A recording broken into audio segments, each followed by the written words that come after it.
If you are on a break right now from your partner and you are feeling just utterly torn, not knowing if you should go back and try to make it work, not knowing if you should listen to the part of you that's like, this is not working, and you are feeling yourself really ping-ponging in your brain of, I want to make it work, I want to leave, I want to try, I know this is bad, making like the mental pros and cons list, or maybe a physical pros and cons list. Maybe you have a whole journal full of lists. I know that that is a really, really exhausting place to be. When we are stuck in indecision, that is one of the most mentally draining states that we can be in, because we are using so much mental energy to think about both options. And when that's a prolonged period of time, you are just draining your energy day after day. So in this episode, I want to help you with that indecision. We are going to gently unpack why it is so hard to make this decision, why you feel like you're stuck in this ping-ponging cycle with yourself. You're going to better understand why letting go feels so scary, and you're going to feel grounded in your ability to handle whatever comes next. And be sure to stick around to the end of the episode where I will pull an oracle card. This will give you a message that you can sit with, noodle on, see how it applies to you and your healing for the week. I wanted to bring this episode to you guys today because I have had some recent intro sessions with some women who are struggling with this exact thing. And I want to bring you behind the scenes of what I see on these calls because it's really important. And what you're experiencing right now and what the women that come to the calls are experiencing is complete indecision, right? It's this, I don't know what I should do. So they are typically on some sort of break with their partner. Things came to a head and they decided, all right, we need to take some space. I'm going to take a few months to focus on me so that I can decide what I want. And they're coming to the call with me to help find that clarity, to help figure out how can I do the work that I need to do in order to really know for certain that I want to be with this person, or know for certain that it's over. So it comes to the point on the call where I ask them, are you ready to find the clarity? Because we've talked some amount on the call already about them really wanting this clarity. And so I'll say something to the tune of, are you ready to find the clarity? And what happens next is really important because I see fear. I see fear come up in these women that I've been talking to, and this deeply real acknowledgement of like, if I do the work that I say I want to do to find the clarity, then there's a pretty good chance that I have to leave him for good. There's a pretty good chance that the clarity is going to confirm what this part of me knows, in that this person is not good for me, we are toxic together, this person is narcissistic, I have been badly hurt for months or years or whatever the case is. And there's a fear of coming to that conclusion, which makes sense. And I really want you to hear this if this is like a fear that's been in the back of your brain, because when you come to that clarity of this isn't good, this doesn't feel good, this isn't going to work, what you're doing is you're letting go of the hope that it will change or get better. And when you let go of the hope, there's a finality. There's a conclusion of this relationship is bad for me. I cannot be in this relationship. And when there's a finality, when there's a letting go, that means that there is grief. There's always grief when we let go of something. And in the case of these types of relationships, where you've likely been in a cycle of maybe it'll work, it's definitely not going to work, we're going to break up, maybe it'll work, it's not going to work, we're going to break up. When you've been in that cycle, you have become really dependent on hope. When you let go of hope, when there's a finality, you grieve him, right? Like literally the absence of him in your life and that person that has made you feel in a companionship with somebody else. You have to grieve the him that you hoped he would become, right? That potential that you were holding on to of if he could just do X, Y, or Z, if we could just come together in X, Y, or Z ways, we would be okay. You're letting go of that hope, which is where there's another layer of grief, and you're letting go of who you were in that relationship. So there's a layer of grief in grieving the woman that you were. And that is a lot of grief. Like, that is a lot of grief. And somewhere in you, you know that if you are to find that finality, that then you are going to be invited to have to feel through the grief. I talk a lot about potential land in these podcasts and with my clients.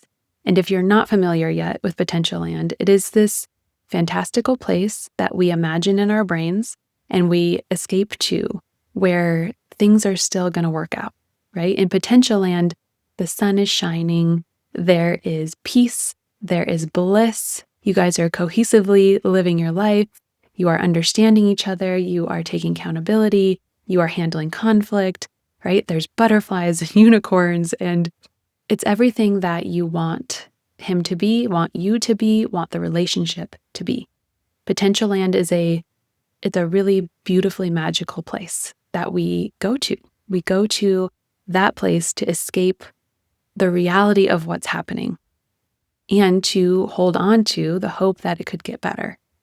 So I want you to think about when you're in this place of indecision, you're in potential land, and then you're making this decision potentially to step out of potential land, close the gates to potential land, and start your journey into a really dark, ominous forest.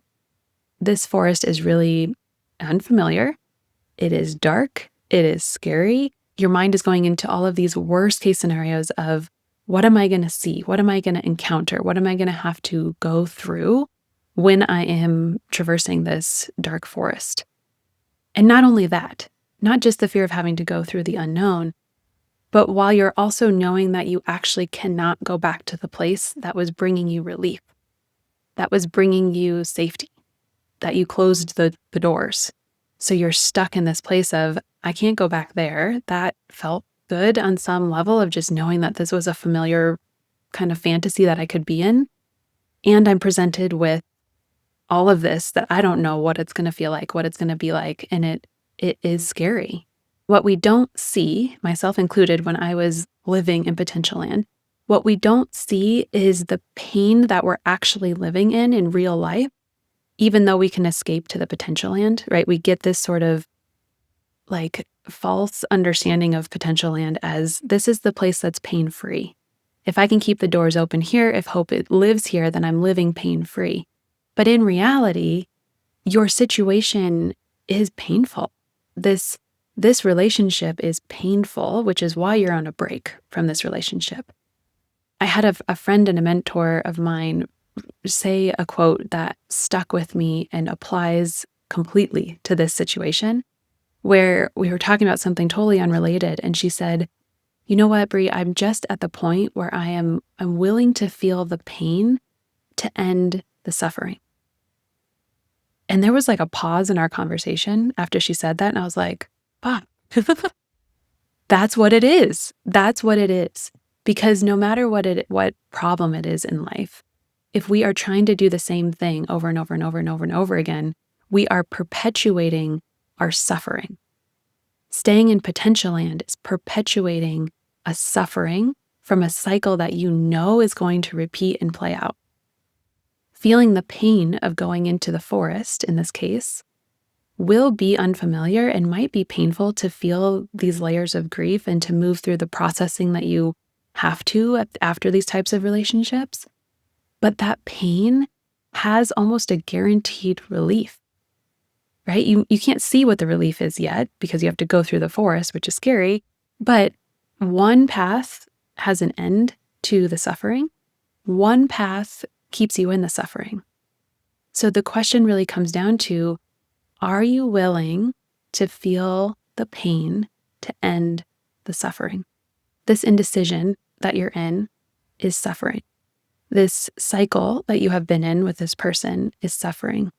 Putting your body through the highs and the lows, that's an inevitable part of these types of narcissistic relationships, is suffering. Feeling yourself get pulled farther and farther away from your friends and your family every time you make the decision to go back to this person is suffering. So you know the suffering. The suffering is actually a familiar experience in your body, right? The cycle, the ups and downs, all of this is something that you understand, which makes it feel doable in like a really weird way because there's comfort in what we know how to do. So thinking about going into the dark forest is inherently going to feel like a bigger pain because it's unfamiliar. The thing with pain, the thing with this temporary pain of breaking the cycle and choosing the forest, is it will become your new familiar. And when you're on a path of moving through things you haven't moved through yet, as long as you have the right support and the right tools, so think about going into the forest, like equipped with all of the right things that you need to get past all of the monsters that you might see. You have the right gear on for all the weather that might come in this forest. You're with other people that can help guide you through this forest. Then it becomes a manageable amount of pain. There's not really a way to sidestep out of pain in the situation that you're in right now. And I remember, I remember so clearly the day that I actually decided to break up with my narcissistic ex for good. I was on the phone with two different friends in between work meetings. It was so chaotic. I was like on the phone, like, I know I need to leave. Please help me maintain the strength so that I can do it. And then I would have to go back to work for a second, and then I would like get totally derailed. And I'd call the other friend. I'd be like, I can't do it. I can't do it. Help me. Like, what am I doing? Help me remember. I'm so afraid. I don't know what to do. And one of those friends very gently put this same concept of being willing to feel the pain to end the suffering. She put that same concept in a different way that really sort of, it catapulted me out of the fear. What she said was, Bre, both options here are painful. There's not an option where you don't have to feel any pain. One option to stay with him is just a guaranteed long-term pain. And the other option to leave and to get out of this cycle with him is guaranteed relief. At some point, you're no longer going to be stuck in this whirlwind of pain with this person. And when she put it that way, I was like, oh, so if there's not an option where I don't feel any pain, why would I choose the option that is guaranteed pain long term? Because in my situation, I did know that. I knew that deep, deep, deep down that I had seen this cycle and I had started to see, the rose-colored glasses were off, and I saw characteristics and aspects of my partner that were scary, that were really concerning, that were things that I knew we couldn't come back from. And yet there was this intense fear of like, if I leave, I'm going to be alone forever. I'm never going to find somebody who loves me like he does, right? Kind of these narratives that had been implanted in my brain throughout the relationship. And my confidence was super low at that time. So I was getting really consumed in the trying to cling to what was familiar, to what, like the familiar pain that felt more safe to do, even though it was long term. I couldn't see that both things were painful, but that one was going to offer relief. And that comment from her gave me the strength to end it almost like immediately thereafter. And I'm so grateful for the truth that she shared with me and was willing to help me see, like, this is gonna fucking suck, but you can do it. And there's a light at the end of the tunnel. And that's what I try to impart to you listening and the women that I talk to on these free calls, is that there's hope. That there's hope to get to a place where you're not constantly consumed by him and ruminating about him and in this indecision of weighing the pros and cons of him. Like, being in a healthy relationship now with my now husband, I understand how much time I was putting into something that was so broken. It was built to be broken with my ex.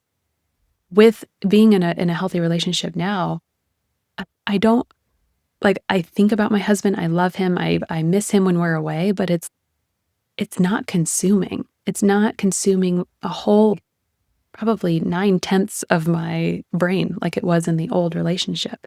I have energy to be present with my clients, to be present with my daughter, to be present in my life with my family, my friends.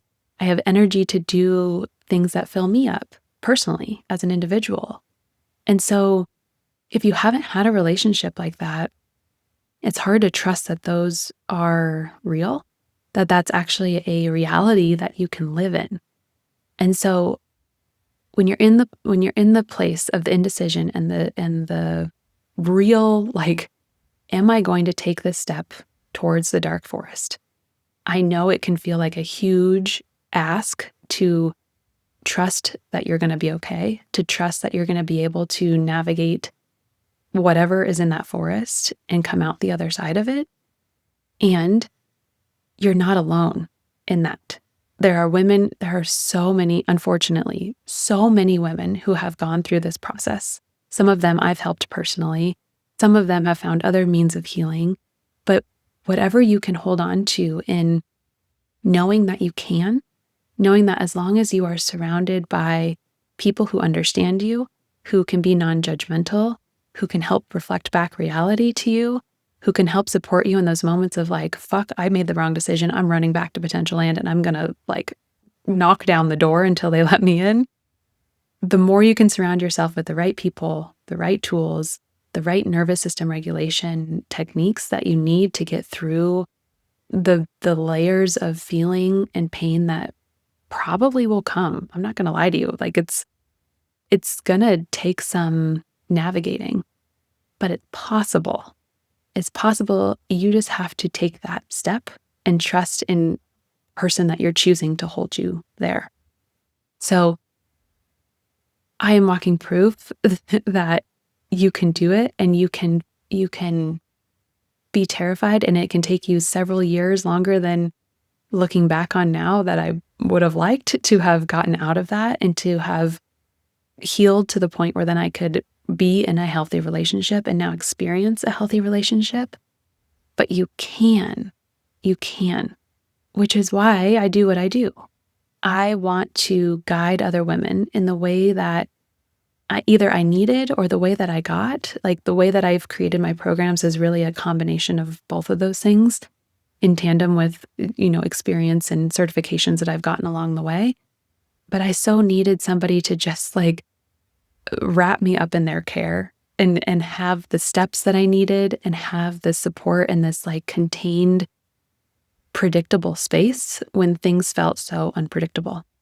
So if you feel called to me and my energy and feel a sense of safety or a sense of, oh, I think I could be honest with this person. I think I could open up to her. I think I could trust her to guide me through this. I want to invite you to book a free intro session. That is a time that we get to connect for an hour and I get to really understand what is the struggle. Where are you right now? What can't you get through? And how can I help be that guide to move you through whatever obstacle is in your way of where you want to be? If you're listening all the way through this episode, likely it's the indecision and likely it's some amount of fear.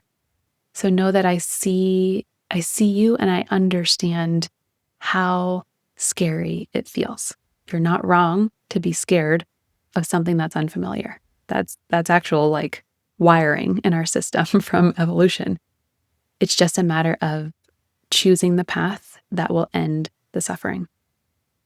The link to the free session is in the show notes. If you feel called to schedule that, I invite you. You are welcome. And I cannot wait to meet you.